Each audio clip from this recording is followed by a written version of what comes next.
ସୁଭଦ୍ରା ଯୋଜନାରେ ଆସିଲା ପୁଣି ଏକ ବଡ଼ ଖବର। ଯେଉଁମାନେ ଏପର୍ଯ୍ୟନ୍ତ ସୁଭଦ୍ରା ଟଙ୍କା ପାଇନାହାନ୍ତି ସେମାନେ ଆଦୌ ଚିନ୍ତା କରନ୍ତୁନି। ଆଜି ମୁଁ ଆପଣମାନଙ୍କୁ ଏପରି ଏକ ପ୍ରୋସେସ୍ ବତେଇବି, ସେମାନେ 100% ଗ୍ୟାରେଣ୍ଟିର ସହିତ କହୁଛି ସେମାନେ ନିଶ୍ଚୟ ସୁଭଦ୍ରା ଟଙ୍କା ପାଇପାରିବେ। କିନ୍ତୁ ଗୋଟିଏ ସର୍ତ୍ତ, ଆପଣମାନଙ୍କୁ ସେହି ପ୍ରୋସେସ୍ଟି ଫଲୋ କରିବାକୁ ପଡ଼ିବ।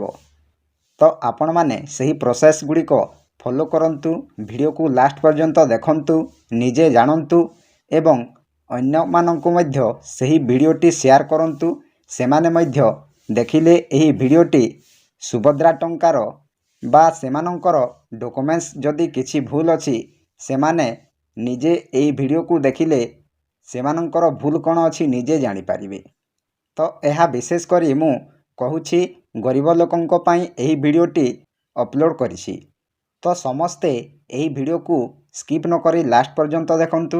ଭିଡ଼ିଓକୁ ଗୋଟିଏ ଲାଇକ୍ କରନ୍ତୁ ଏବଂ ମୋ ଚ୍ୟାନେଲକୁ ପ୍ରଥମେ ଆସିଥିଲେ ଗୋଟିଏ ସବସ୍କ୍ରାଇବ୍ କରି ଅଲ୍ ନୋଟିଫିକେସନକୁ ଅନ୍ କରନ୍ତୁ। ଫଳରେ ଏହିପରି ହେଲ୍ପଫୁଲ୍ ନୂଆ ନୂଆ ଭିଡ଼ିଓ ଆପଣମାନଙ୍କଠାରେ ପ୍ରଥମେ ପହଞ୍ଚିବ।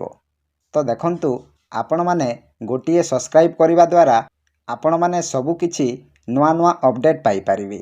ଦେଖନ୍ତୁ, ଆପଣମାନଙ୍କର ଗୋଟିଏ ସବସ୍କ୍ରାଇବ୍ ମୋର ଗୋଟିଏ ସମ୍ପତ୍ତି। ତେଣୁ ଆପଣମାନେ ଗୋଟିଏ ସବସ୍କ୍ରାଇବ୍ କରନ୍ତୁ। ସବସ୍କ୍ରାଇବ୍ କରିବା ଦ୍ୱାରା ଆପଣମାନଙ୍କୁ ପଇସାଟିଏ ମଧ୍ୟ ଲାଗିବ ନାହିଁ।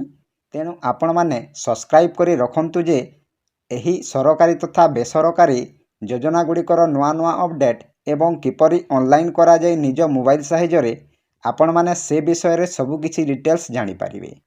ତାପରେ ଆଉ ଗୋଟିଏ କଥା, ମୋର ସମସ୍ତ ସବସ୍କ୍ରାଇବର ଏବଂ ଭିଉଅର୍ସ ମାନଙ୍କୁ କହୁଛି, 1 ବର୍ଷ ଭିତରେ ଆପଣମାନେ ଏତେ ଭଲ ପାଇବା ଦେଇଛନ୍ତି, ଆପଣମାନଙ୍କୁ କୋଟି କୋଟି ନମସ୍କାର। ତେଣୁ ଆପଣମାନେ ଭଲସେ ରୁହନ୍ତୁ। ଭଗବାନ ଆପଣମାନଙ୍କୁ ଆଶୀର୍ବାଦ କରନ୍ତୁ।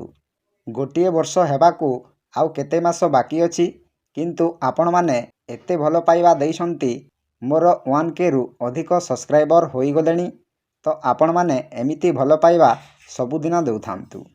ତେଣୁ ଆସନ୍ତୁ ଜାଣିବା, ଆଜିର ଭିଡ଼ିଓରେ ମୁଁ ଆପଣମାନଙ୍କୁ କହିବି କେଉଁ ସବୁ ବ୍ୟାଙ୍କ ଖାତାକୁ ଏହି ସୁଭଦ୍ରା ଟଙ୍କା ଆସିବ ନାହିଁ ଏବଂ କ'ଣ କଲେ ଏହି ସୁଭଦ୍ରା ଟଙ୍କା ସମସ୍ତ ବ୍ୟାଙ୍କ ଖାତାକୁ ଆସିବ।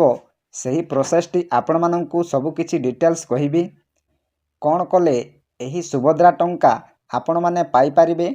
ମାର୍ଚ୍ଚ 8 ତାରିଖରେ ଯେଉଁମାନେ ଏପର୍ଯ୍ୟନ୍ତ ସୁଭଦ୍ରା ଟଙ୍କା ପାଇନାହାନ୍ତି ସେମାନଙ୍କୁ ଏପରି ଏକ ପ୍ରୋସେସ୍ ବତେଇବି, ଆପଣମାନେ ସେହି ପ୍ରୋସେସ୍ଟି ଫଲୋ କରିବେ। ଯଦି ଆପଣମାନେ ସେହି ପ୍ରୋସେସ୍ଟି ଫଲୋ କରିବେ ତାହେଲେ ମାର୍ଚ୍ଚ 8 ତାରିଖରେ ଏକା ସାଙ୍ଗରେ 2ଟି କିସ୍ତି 10,000 ଟଙ୍କା ଆପଣମାନେ ପାଇପାରିବେ। ତ ଆସନ୍ତୁ ଜାଣିବା ସେହି ପ୍ରୋସେସ୍ଟି କ'ଣ ରହିଛି। ସୁଭଦ୍ରା ଯୋଜନାରେ ପ୍ରଥମ କିସ୍ତିର 4ର୍ଥ ପର୍ଯ୍ୟାୟ ଟଙ୍କା ଖାତାକୁ ଆସି ସାରିଛି। 4ର୍ଥ ପର୍ଯ୍ୟାୟରେ 18 ଲକ୍ଷରୁ ଉର୍ଦ୍ଧ୍ୱ ମହିଳାଙ୍କୁ ମିଳିଛି ଟଙ୍କା। ଆଉ କିଛି ହିତାଧିକାରୀ ବାକି ରହିଥିବା ବେଳେ ସେମାନଙ୍କୁ ମଧ୍ୟ ସୁଭଦ୍ରା କିସ୍ତି ମିଳିବା ନେଇ ସୂଚନା ଦେଇସାରିଛନ୍ତି ଉପମୁଖ୍ୟମନ୍ତ୍ରୀ ପ୍ରଭାତୀ ପରିଡ଼ା। ଦେଖନ୍ତୁ ଆଜ୍ଞା, ସୁଭଦ୍ରା ଯୋଜନାରେ ପ୍ରଥମ କିସ୍ତିର 4ର୍ଥ ପର୍ଯ୍ୟାୟ ଟଙ୍କା ସମସ୍ତ ଯୋଗ୍ୟ ହିତାଧିକାରୀମାନଙ୍କୁ ମିଳିଛି। 4ର୍ଥ ପର୍ଯ୍ୟାୟରେ 18 ଲକ୍ଷରୁ ଉର୍ଦ୍ଧ୍ୱ ମହିଳାଙ୍କୁ ମିଳିଛି ଟଙ୍କା।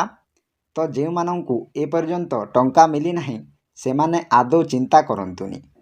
ମାର୍ଚ୍ଚ 8 ତାରିଖରେ ନିଶ୍ଚୟ ଆପଣମାନେ 2ଟି କିସ୍ତି ବା 10,000 ଟଙ୍କା ଏକା ସାଙ୍ଗରେ ଆପଣମାନେ ପାଇପାରିବେ। ତାପରେ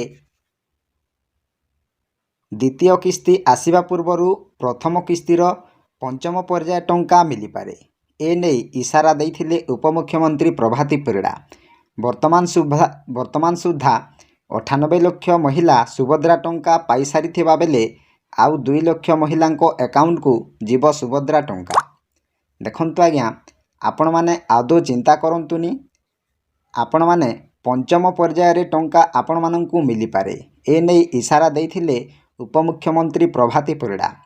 ତ ଆପଣମାନେ ମାର୍ଚ୍ଚ 8 ତାରିଖ ପୂର୍ବରୁ ଆପଣମାନେ ପାଇପାରିବେ ଯଦି ଆପଣମାନଙ୍କର ତଥ୍ୟ ଠିକ୍ ଥାଏ। ସବୁକିଛି ଡକୁମେଣ୍ଟସ୍ ଯଦି ଆପଣମାନଙ୍କର ଠିକ୍ ଥାଏ ତେବେ ଆପଣମାନେ 5ମ ପର୍ଯ୍ୟାୟରେ ଟଙ୍କା ପାଇପାରନ୍ତି। ତ ଆପଣମାନଙ୍କର डॉक्यूमेंट्स केउं भली रहिबा आवश्यक मु एही वीडियो माध्यम सबुकिछि डिटेल्स आपण मानंकु कहिबि जे आपण मानंकर डॉक्यूमेंट्स किपरि रहिबो। तापरे खूब शीघ्र भाग्यवान 2 लाख महिलांकु प्रथम किस्तीर शेष पर्याय टंका मिलिबो। 2 लाख महिलांकु मार्च 8 तारिख पूर्वरु ही सुभद्रा प्रथम किस्ती मिलिबा नै सूचना दे सारिछंती उपमुख्यमंत्री प्रभाती परिड़ा। देखंतु आज्ञा खूब शीघ्र भाग्यवान 2 लाख महिलांकु प्रथम किस्तीर शेष पर्याय टंका मिलिबो।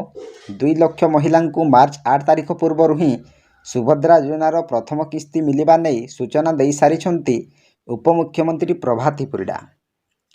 तापरे जदि आज भी हिताधिकारी को टंका न आसे तेबे सेमानंकु अपेक्षा करिबाकु पड़िबो, किंतु एथिपाई व्यस्त न हेबा पाई सरकार परामर्श देइछंती। विभिन्न कारण पाई जेउ माने आसंता काली सुभद्रा टंका न पाइबे सेमानंकु एकाबेले 2टी किस्ती टंका मिलिबो। देखंतु आज्ञा जदि आज भी हिताधिकारी टंका न आसे तेबे सेमानंकु अपेक्षा करिबाकु पड़िबो। तो देखंतु आपण मानंकु गोटिए अनुरोध जेउ माने ए पर्यंत टंका पाई नाहंती से माने अपेक्षा करंतु निश्चय टंका मिली पारिबो। जदि आपण मानंकर डॉक्यूमेंट्स ठीक थाए एवं योग्य हिताधिकारी तेबे आपण मानंकु निश्चय एही सुभद्रा टंका मिलिबो। तो देखंतु आपण मानंकर डॉक्यूमेंट्स केउ भली रहिबा आवश्यक। आपण मानंकर प्रथमे आधार को आपण माने ठीक रखंतु। तो देखंतु आपणकर आधार रे मोबाइल नंबर लिंक करिबा निहाती आवश्यक। जदि आपण माने मोबाइल नंबर लिंक करिबेनी आधार रे ताहेले एही सुभद्रा टंका आपण माने पाई परिबे नाही। तो विशेष करी देखंतु आपण मानंकर आधार रे जेउ भली नाम रहिबा आवश्यक आपण मानंकर बैंक अकाउंट रे मध्य सही भली नाम रहिबा आवश्यक। जदि नाम रे किंबा ठिकाना रे टिकिए भी इपट सेपट हो जाए तेबे आपण मानंकु एही सुभद्रा टंका केबे हेले मिली पारिबो नाही। तापरे आपण मानंकु विशेष करी कहूछि आपण मानंकर बैंक खाता रे आधार लिंक करंतु।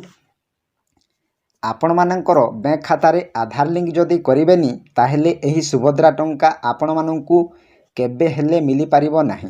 मु 100% ग्यारंटी रो सहित कहूछि आपण मानंकर अकाउंट रे आधार लिंक न करिले आपण माने सुभद्रा टंका केबे हेले पाई पारिबे नाही। तेणु आपण मानंकर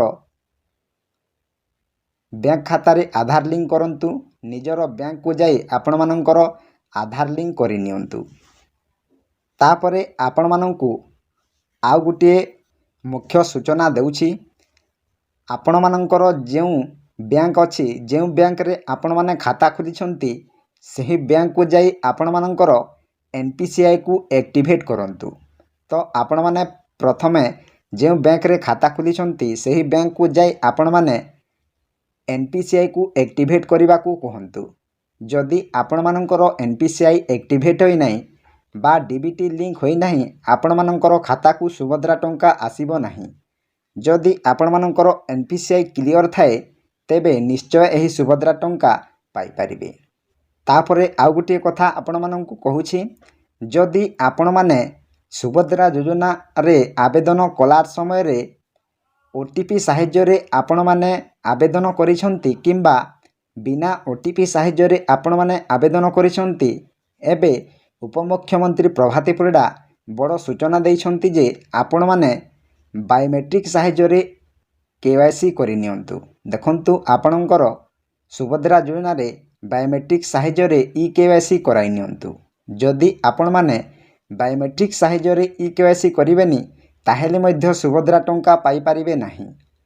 तो यह थिला छोटिया अपडेट आपण मानंकु केमिति लागिला निश्चय कमेंट माध्यम रे जणाइबे।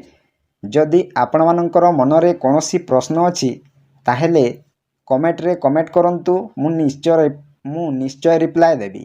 तो वीडियोटी जदि भल लागि थाए गोटिए लाइक करंतु एवं चैनल को नुआ आसीथिले गोटिए सब्सक्राइब करंतु। तो वीडियो को एटिएन करूछि। जय जगन्नाथ।